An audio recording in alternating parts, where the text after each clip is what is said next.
Hi everyone, my name is Kayla and this is my webpage writing guide that includes 10 easy-to-follow steps that will help you produce content that is digestible and understandable by your viewers. To illuminate these writing tips, I will be analyzing my own webpage on the 3 main macronutrients, proteins, fats, and carbs, while using the 10-step guide for webpage writing that I compiled in log number 7. To begin, the first step in creating an engaging web page is to know your audience. Keep in mind, however, this step is crucial in any type of writing. If you know your audience, you can adjust the content in a way that not only allows your audience to learn more, but also caters to them if they happen to know a basic amount on the subject. Being that my web page is on the 3 main macronutrients, I utilize this guideline by giving a brief overview, as seen to the right of the screen, that appeared at the beginning of my webpage that explains what proteins, fats, and carbs do for us. By knowing my audience, I could still maintain a level of basic language that also acted as a refresher for my fellow classmates. Next, not only is it easier to focus on, but it's also more aesthetically pleasing to make your webpage easier to skim read. Chances are the random viewers of your webpage will not stop to read entire paragraphs of content if they are searching for a quick answer. So to combat that issue, it's important to break up walls of text by using shorter sentences, using bullet points or lists, and utilizing white space on the page. It's okay, and much preferred, if there isn't just a continuous flow of text all over the page.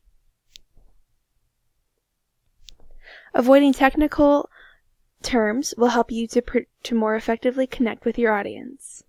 When you use words that are specific to your higher level of understanding on the subject, it creates a disconnect between you and your readers.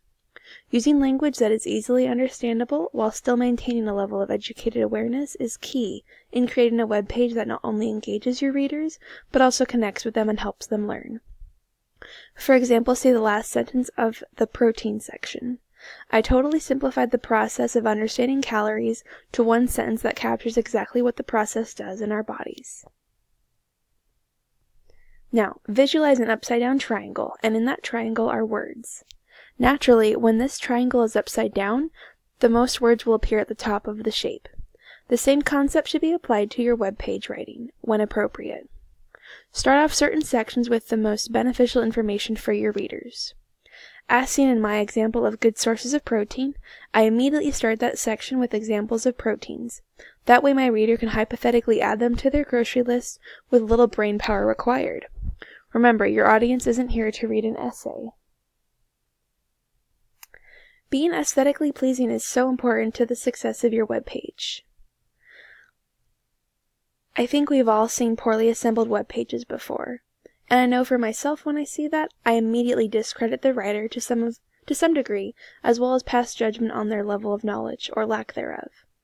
Developing an aesthetic by using good color combinations, with fonts, graphics, and sometimes even sounds or videos, will add to your look, as well as your credibility. Also keep in mind, it's okay to have white space on your page. You don't want it to look cluttered and therefore feel overwhelming to read from your audience's perspective. On the right side of this slide, I have a couple examples of how I broke up the text with aesthetically pleasing images and fonts. Next up, it is definitely worth mentioning that the use of keywords or technical language should be limited. Cramming in a ton of lingo that may be unfamiliar or overwhelming to your audience will not only look unprofessional and tacky, but it will also turn your readers off from further engaging with your writing. Notice how I did go into detail on the 2 main groups of the carbohydrates family, simple and complex carbs, but I didn't add any further detail or wordy lingo so as to not overwhelm my readers, and additional information wasn't necessary right now. As in any piece of writing, but especially on the web, it is crucial to cite your sources. It's really the only respectable and honest thing to do, as you are essentially saying, hey, I didn't come up with this idea, but I believe it to be true, it adds value to my writing, and I want to give credit to the original owner or writer of it. By doing this, you'll build an honest and respected image for yourself in the minds of your readers. Especially if you are aiming to develop a good reputation on the web as a blogger or something, you want to start that career on the right foot by giving credit where credit is due. A simple Works Cited section at the end of your page will suffice, as I have shown on this slide with my own webpage. Ensuring that you break up your writing with exact, punchy sentences will be a sure way to keep your reader engaged. Having active writing is key to developing a page that your readers won't get lost and overwhelmed in. From my own webpage, I feel that the very first sentence in the section about fats is very engaging, and I will go ahead and read it to you for a good example of my point. The most nutrient-dense and concentrated energy source of the 3 macronutrients. At 9 calories per gram, fat is essential for insulating the body, acting as a usable energy source, and supporting and cushioning your organs. I used buzzwords that created excitement while reading, which is exactly what active writing is. Keeping your paragraph short in between 3 to 5 sentences is a great way to keep your reader attentive. In addition to that, you can also vary the length of sentences within those paragraphs. Some shorter, some longer. As is shown in my example from the webpage, I kept this paragraph right around 3 sentences, and any more on the subject of fiber in the diet would be overdoing it. The information provided is all my audience needs to know in this case. Finally, make your webpage your own. While there are many facts on whatever you're writing about, we all have opinions and experiences that add to our own beliefs on a subject, so why not throw some of those in your webpage when appropriate, of course.